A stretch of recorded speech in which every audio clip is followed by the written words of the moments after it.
Hello my dear friends, you're in the Military with Samurai channel and today we will discuss the situation in Ukraine on the 2nd of June of 2025. Today we have a lots of very interesting updates, so let's start. And first we're going to talk about talks about the second round of the negotiations that took place on the territory of Istanbul. Probably somebody expected that the Russians would not send their delegation there, but the Russians sent their delegation, and according to information we have, this is exactly the moment when the Russian delegation arrived on the territory of Istanbul. According to information we have, the Ukrainians sent their own delegation as well, and when talking about the Ukrainian side, before the beginning of talks, they published their memorandum. So this is the document that you can find in the internet, and here we can see more or less detailed explanation of what exactly the Ukrainians are planning to get, want to achieve from these talks and from the peaceful settlement of the conflict. Just a few words, short words about the situation. Western media published the full version of the Ukrainian ceasefire memorandum. Prisoner exchange all for all, discussion of guarantees to prevent a new conflict, security guarantees for Ukraine. The line of combat contact becomes the starting point of negotiations, but Kiev does not recognize the lost territories, and neither in the world. Parts of the sanctions against Russia may be lifted, frozen assets will be used for the restoration of Ukraine and for something like contribution. Meeting of leaders with the possible participation of the US and the European Union to clarify the details of the agreement. A 30-day ceasefire with the possibility of extension. So telling the truth, when talking about these documents, the Ukrainians hasn't demanded anything special or anything new. We are familiar with these requirements and we know them, we knew them probably 3 or 4 months ago. So the meeting started, and this is exactly the video of the first seconds of this meeting. There are several interesting differences in comparison with the previous meeting. If you take a look at this video, we can see that the Russians came in suits. When talking about Ukrainians, they came in military uniform. So this is something like a message, silent message, that Ukrainians, after the situation that took place yesterday, are ready to continue war, are ready to continue the special military operation. And then the meeting started. Russia and Ukraine exchanged documents on the settlement at the talks in Istanbul and are preparing a new release of prisoners. That was stated by Zelensky. They exchanged documents through the Turkish side and we are preparing a new release of prisoners. But later we got additional details about the meeting, and telling the truth, so we haven't seen anything special. Russia and Ukraine's talks in Istanbul have ended. They lasted more than 1 hour. So that was stated by different media, but today we got additional details. The head of Ukrainian delegation, Ustem Umerov, the Minister of Defense of Ukraine, he missed the meeting for 40 minutes. So let's say that the meeting, took place around, 1 hour and 20 minutes. Of this 1 hour and 20 minutes, there were no head of Ukrainian delegation, the Minister of Defense. So basically this meeting was very short, somewhere around 30 minutes, not more. Moscow and Kiev were supposed to discuss the terms of a ceasefire, the condition of the exchange of prisoners and arrested civilians, as well as a possible meeting between the two presidents and the second round of talks. Later we got reports that no major breakthrough, just minor steps. The Financial Times cites a senior Ukrainian official. It looks like they are playing out diplomacy for Trump, he says. The two delegations did not shake hands or make any offers that could indicate progress on any potential deal. The newspaper writes, Russia did not agree to a ceasefire and the meeting of leaders. We only agreed on prisoner exchange, the head of the Ukrainian delegation. Let's discuss these statements in detail. Head of Ukrainian delegation, Umerov, spoke about the results of the negotiations. Details: Ukraine and Russia have agreed to exchange all seriously ill prisoners of war and persons under the age of 25. Russia did not agree to a ceasefire and a meeting of leaders. We only agreed on an exchange of prisoners. So, which means that most likely during the next several days, the Russians will try to strike back after the situation that took place yesterday. Furthermore, we still haven't received any comment from the United States of America because under the guarantees of the United States of America, Ukrainians destroyed several strategical bombers of the armed force of the Russian Federation and attacked several strategical airfields. We still haven't received anything from the United States of America. They haven't made any comment, but obviously today they had very tough talks with the president of Ukraine, Zelensky, because Zelensky basically violated the guarantees that were provided by the United States of America. So as for now, nothing special, just all these talks and rumors. Anyway, let's wait for several days because most likely something huge is going to happen. Now let's talk about the situation on the ground, and first let's talk about the Sumy direction. Probably the most important piece of news is that the Russians managed to restore the railways. I'll remind you that yesterday, as a result of terrorist attack, the bridge fell down on the railways, and as a result of this attack, there were lots of casualties among civilians. But as you can see, it required just 24 hours for the Russians to restore this railway, which means that the Russians haven't lost anything in their logistic and supply and supporting of their forces in the Sumy direction. And telling the truth, the Russians didn't stop. The Russians continue offensive operation, and during the first 24 hours, the Russians managed to improve their position significantly. So this is the map that you can see right now in front of your screens. Is the situation by the end of the 2nd of June of 2025. So as you can see, the Russians improved their positions, and this is the situation by the end of the 1st of June. So as you can see, during the previous 24 hours, the Russians managed to take under complete control the village by the name of Kondratovka. So as for the end of the 2nd of June, this information was just confirmed by several mappers without any proofs with geolocation or with video. Furthermore, according to information we have, the Russians managed to reach the outskirts of the settlement of Andreevka. So this is the situation by the end of this 2nd of June. The village of Kondratovka was taken. Most likely tomorrow or the day after tomorrow, or maybe this evening, the group of forces north will confirm this information. As for the settlement of Andreevka, here we can see the video that was published by the Ukrainian side, and here we can see how Ukrainians of the 103rd Territory Defense Brigade were attacking Russian vehicles, equipment, soldiers in these fields in this area in the vicinity of Andreevka with FPV drones. So one of the episodes was geolocated exactly in this point, and based on this video we have adjusted the map. So this is exactly what we are talking about. This is the moment Ukrainians were attacking Russian soldiers in these fields. Based on this video we have adjusted the map by adding this tree line under complete control of Russia. Most likely currently there are very heavy clashes for the settlement of Andreevka, and most likely tomorrow this village would be colored in Russian favor as well. Furthermore, today we got reports that the Russians managed to improve their positions in Nikolaevka, Nikolaevka, and that the settlement was also taken by the Russians. The Ukrainians were forced to fall back. As you can see, the Ukrainians are not able to hold their lines. They're retreating. They're getting back and back, and the Ukrainians probably are trying to save their soldiers, and Ukrainians most likely are going to show a more or less tough resistance to the armed force of the Russian Federation on the territory of this huge forest. Basically, they can't do anywhere else this because there are no strongholds. The Ukrainians haven't managed to create the strongholds along the first defense belt. But the main problem for the Ukrainians is that most likely the Russians are not going to attack the forest itself. Most likely the forest would be outflanked from the west and the northwest. But anyway, the Russians continue offensive, and today we got another geolocation in between Loknya, Belovody, Yunakiivka, Yablunovka. Here we can see FPV drone attack on Russian positions. Ukrainians published this video, and this attack took place exactly in this point. Based on this video we have adjusted the map. So now we see that the Russians managed to cut most likely the village of Yunakiivka from supply when talking about N07 road, because currently the distance between Russia's H positions and Ukrainian road is less than 1 kilometer. So we believe that there are already sabotage and reconnaissance group of the armed force of the Russian Federation. So during the next 48-72 hours, we expect that Ukrainians would be forced to completely abandon their positions in this area, and the first defense line will be taken by the Russians. And as we can see, according to the current situation, according to updates we are receiving, without any resistance from the Ukrainian side. Anyway, let's wait and see what is going to be next, because obviously it is very important what the Russians are going to do next as soon as they get the forest. Either they're going to outflank the forest from the north and the northwest, or the Russians would decide to move further deep inside of the forest and to move through this area to get as close as possible to the city of Sumy.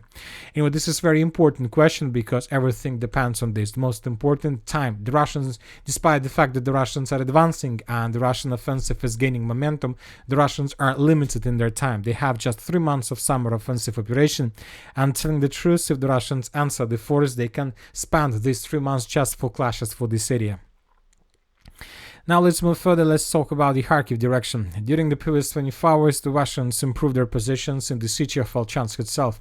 Several blocks were taken by the Russians as a result of offensive operation. At least this information was confirmed by different mappers.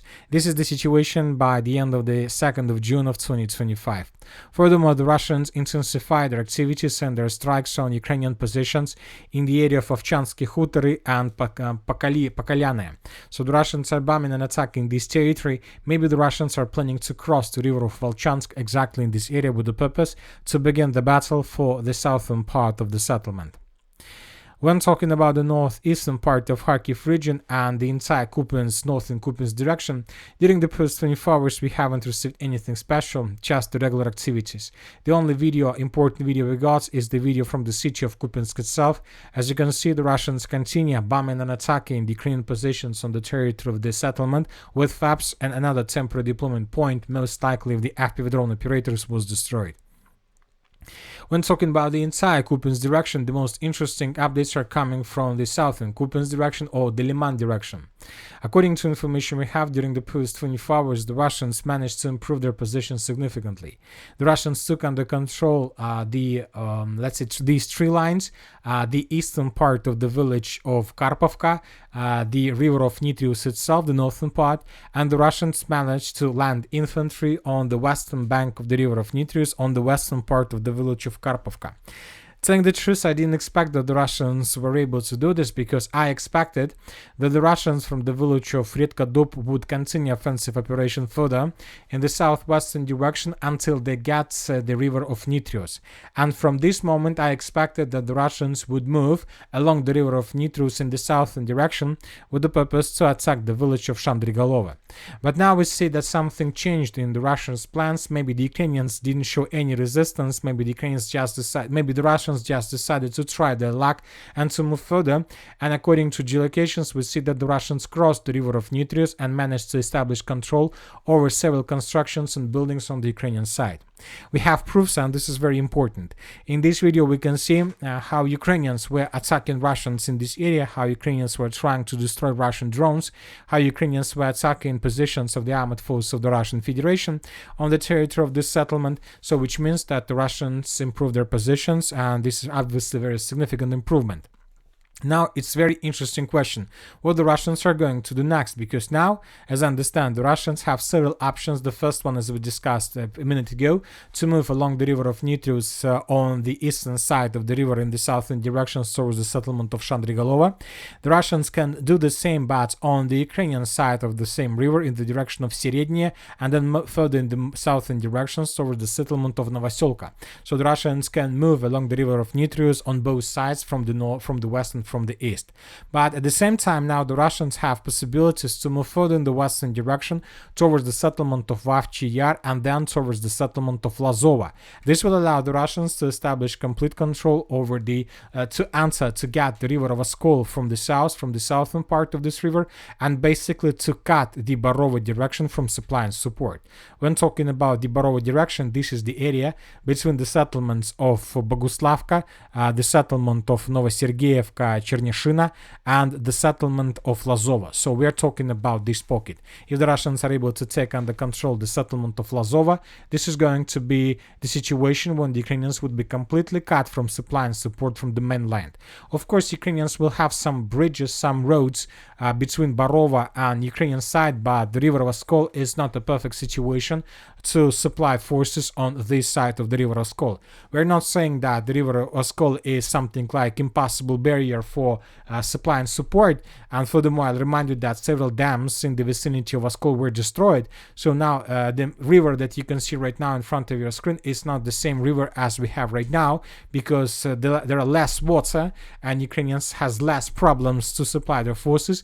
But obviously this is going to be very difficult, because now the Ukrainians' main roads of supply and support go from the south, from the settlement of Oskol, further the northern direction through the village of Pisky-Ritkovsky, Nizhe Salona, and then further in the direction of Barova. So the Russians can cut this supply line and then to handle with every single piece of the Kupiansk direction separately, with the northern Kupiansk direction, with the central Kupiansk direction, and with the Lyman direction.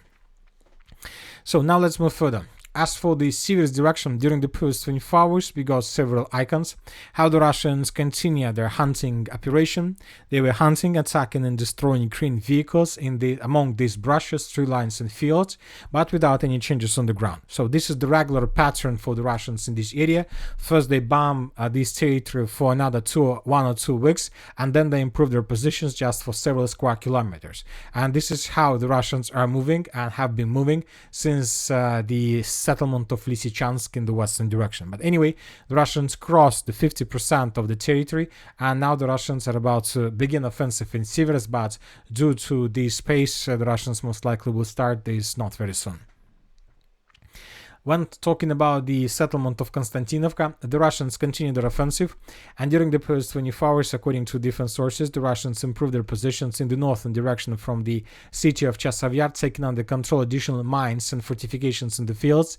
This information was confirmed by neutral mappers and by pro-Russian resources. So let's compare the changes. This is the situation, for example, by the end of the 1st of June of 2025.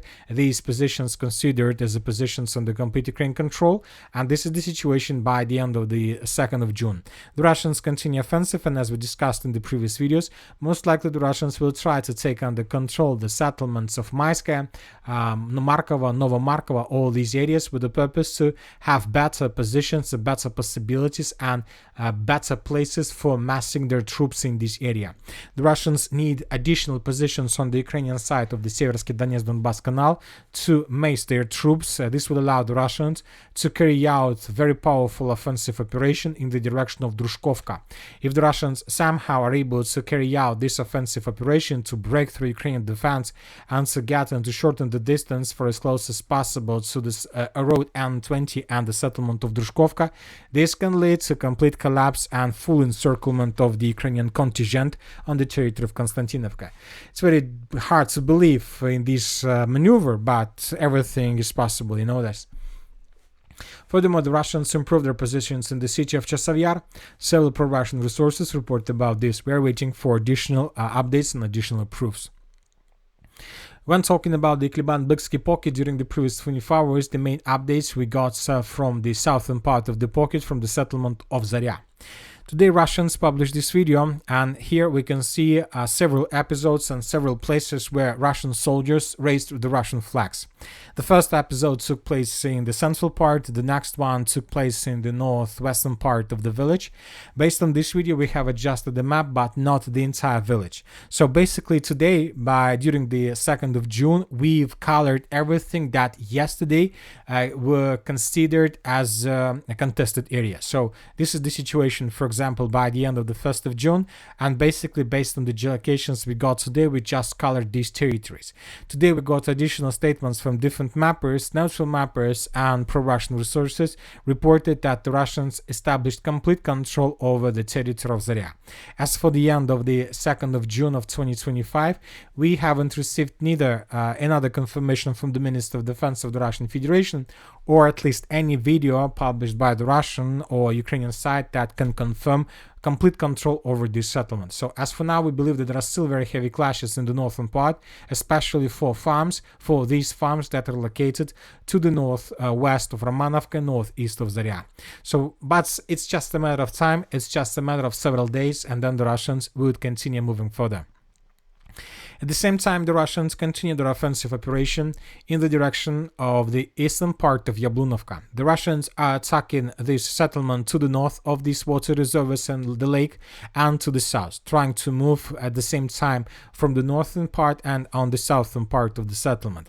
During the previous 24 hours, we received lots of videos that confirm Russian control over the most western part of the settlement, and several videos that confirm Ukrainian presence, the Ukrainian presence in the western part.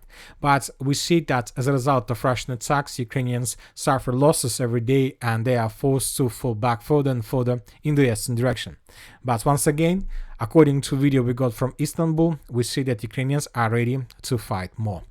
Furthermore, the Russians improved their positions in the vicinity of Shevchenko-Persha. This information was confirmed by neutral mappers. As for the city of Pokrovsk, we haven't received anything for a very long period of time. And telling the truth, this becomes very interesting because the operational pause in this area is already last for probably 4 or 5 weeks.